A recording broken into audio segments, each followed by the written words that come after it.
This British topographical survey has allowed me to go back and look at some of the things that I have discovered in Antarctica and correlate them with the structures revealed here. And it's matching up. It is matching up exactly like what you would expect from a civilization, a seafaring civilization. One of the main structures, right through here, you can see that there is a canal from the ocean that goes right into the center of the continent. And there's a very deep channel right here. It looks like, and this is, not incredibly accurate, but it looks like they would have had, to probably do some construction to be able to pull ships through here.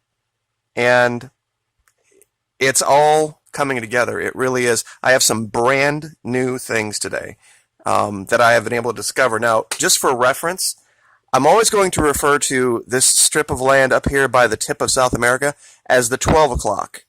I don't really have a way to kind of shift this map around, but this will always be 12 o'clock. So today we're going to be looking over in the 2 o'clock region. Now I'm going to zoom this in a little bit up there to show you a couple of features.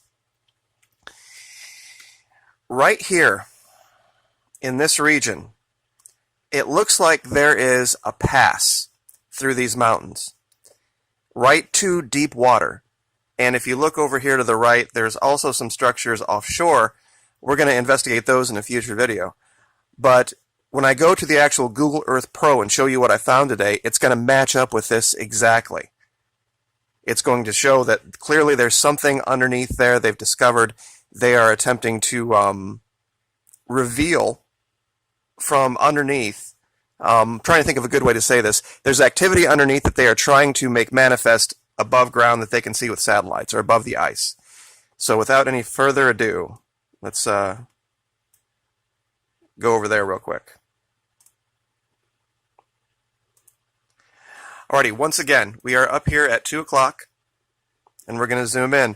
Now, we've been here before to this area where I had found a bunch of smaller tunnel structures and this huge tunnel entrance and a shadow of a tower. So not too far from that, I was looking in this giant plain of basically white nothing and was wondering why they had it imaged in high res, which uncovers here. And of course, we're going to use our technique of tipping the camera so that we're looking at the horizon. Now, I found the cable going backward the other direction, but when you zoom down here, and you have to get really close to see this uncovers from just white to high res, but it's high res of nothing. I'm like, what are they doing? But of course, it took me a minute, but I'll zoom in here and show you. The red line is my reference line, but as you can see, here's another one of these structures, and it follows the same pattern. This one is 0 to 180 degrees. All of the other cable structures that I found are either this or 90 to 70. They don't exist in any other paradigm. So follow this, and it's almost 70 kilometers long. And it goes right through a series of mountains. Now, my reference line isn't set to go topographical. It's just set to go straight line so that I can get an accurate straight line distance for it. If I would make it go topographical, it would make it seem as if it was a lot farther because, of course, the up and down of the terrain. But as you can see, looking at Antarctica this way, as opposed to from straight down, gives you a much better perspective on things, a much more accurate perspective, I think. We'll go ahead and just fast forward right here to the end of this, but off to the side of it, we see things, this ribbing, that there's what seems like some kind of a reinforced tunnel roof down there, and I'll show you why I think that. As you can see, this thing just goes on forever. Give me 1 second here. Okay, so it ends out here where the high res ends. Now, why it would do that? It might just show the extent to which they are limited. That they found these tunnels, they're using this heat source down there, whatever it might be, whether it's a volcano, whether it's radioactive, and they are pumping this heat through these underground caverns, underground channels. I think this is either that, or this is the site where they tested a very high energy laser weapon, because it would leave a scar like this. I've used the term cable because when I first found them, that's what it just looked like. And as we can see out here in this vast plain of nothing, it intersects things like this. You know, just out here, if you go here, and I'll give you the coordinates, you can see there's nothing out here but things that correlate with this structure. I found two things off to the side of it that I thought were very odd, that run perpendicular, exactly perpendicular to it. These excavation lines. And just randomly out here. And this appears to be a three-dimensional structure, because we can see that there's a shadow on the side of it. And this might be the smoking gun right here. This might give you an idea of how big these things are. One of these might have actually reached the surface for some reason. I'm going to real quick, and I wanted to do this together with you. I haven't done this before. I'm going to get out my ruler tool, and I'm going to measure the width of this. Oops, 1 second, hold on. I had it set in pathway.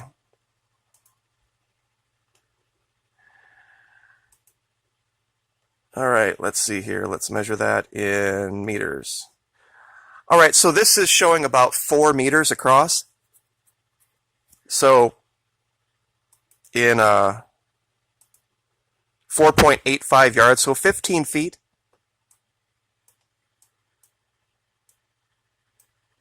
Might be less because, you know, I'm measuring the distance of the shadow as well. That could be a vertical wall structure. But you can see there's a break here. And then you can also see that there's what looks like evidence of scrubbing where this has been removed. And this might just be a fault. This is, of course, the 2000. I'm actually looking at the 2014 layer right now. Most of this uncovered in the 2012 layer. Here's even a larger section, thicker section that uncovered. Out in the middle of nowhere. And once again, I'll give you the year, I'll give you the location markers, and you can go look at this for yourself. Google Earth Pro is the best way to do this. I think they have tried to hide a lot of things from a lot of people, but there's part of this investigation that I don't think they ever thought about, is going back in time, using perspective, and looking for the small evidence, not the huge smoking gun types of things. But we're going to zoom out here real quick just so I can get a better reference on what's going on. So yeah, this is a massive, massive cable structure. I'll give you the reference points and the length of it down in the description. But of course, near it, I found all sorts of other things.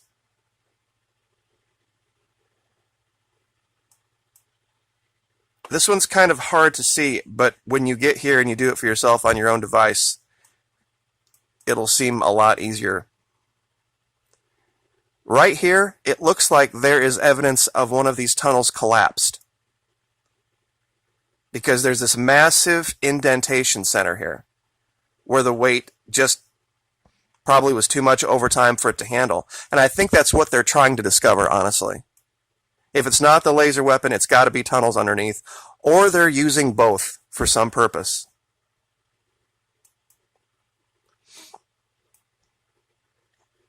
This was one of the big smoking guns for me, because when you talk about nature, there's very few straight lines, very few geometric things that occur naturally. There are some, but when you look on the side of this mountain, you see these paths. We see this in antiquity here. You can see where someone has constructed a pathway, because it's clearly a horizontal surface that's collecting snow. We see these in China, we see these all sorts of places through Europe, where this was a pathway off the plain and up through and into the mountains. especially right here. This is clearly a well-worn path.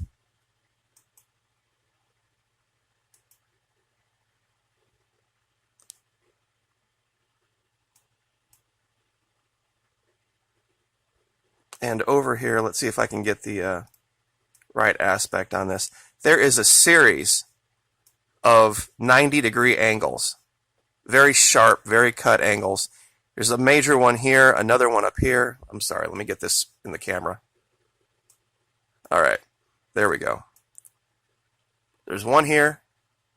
There's another one up here. I mean, when you look at this, it's completely unnatural. It sticks out like a sore thumb from everything else around it.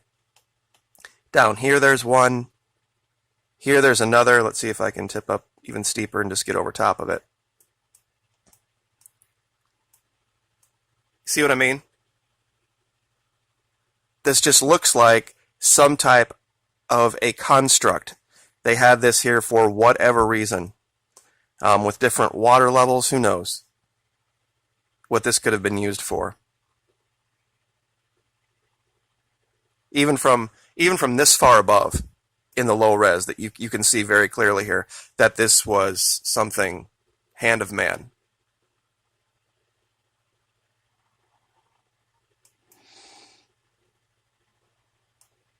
And then I did not have a good way to describe this. I'm going to let you guys just use your own imagination on this, because I found this and it was a jaw-dropping moment. It looks like from a distance that it's just a ridge.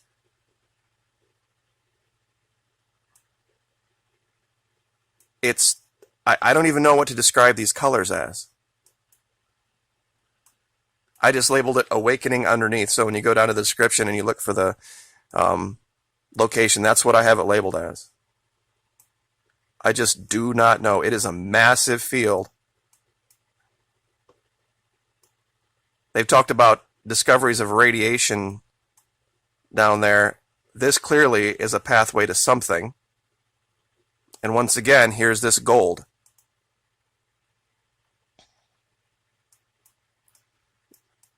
There's more of it here. Seems to be always right by these pathways. This looks like straight up a slab of gold just under the snow. The Bible talks about streets of gold, but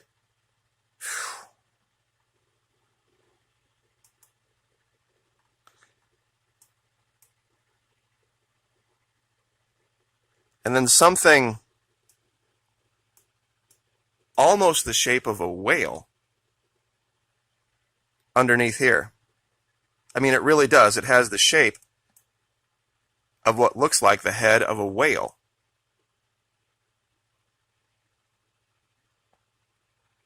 Coming through the ice. I can't think of any other good way to describe that.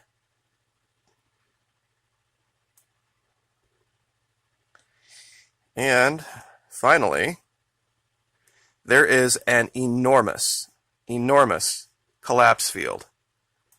And that's why I had it set in a pathway, because I had to just mark this thing off with one enormous path. It's hard to, let's see if I can turn the lights down on this a little bit and see if the contrast will come up.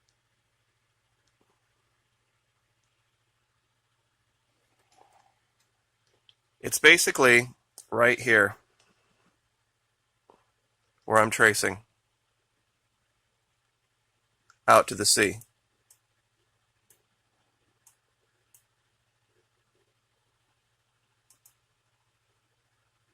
And like I said, this all correlates with that area that I had shown on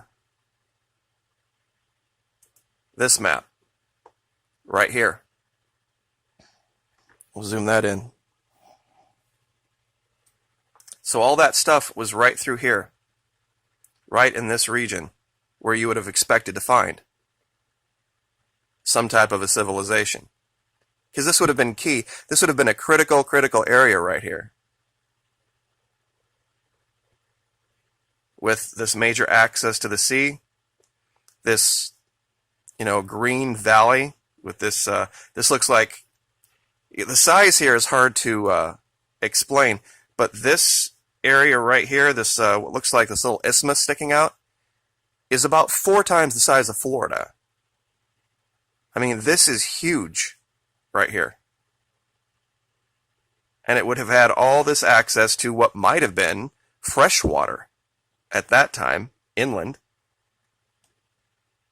So imagine if the Gulf of Mexico was fresh water, what that would have been like for a civilization. So anyway, you can find this map. It's all over the internet. Just British topographical survey of Antarctica, and it's everywhere. So thank you guys so much for the support. I really appreciate it. Hope everyone had a good Thanksgiving weekend. Like, share, subscribe, and we will see you next time. Thank you.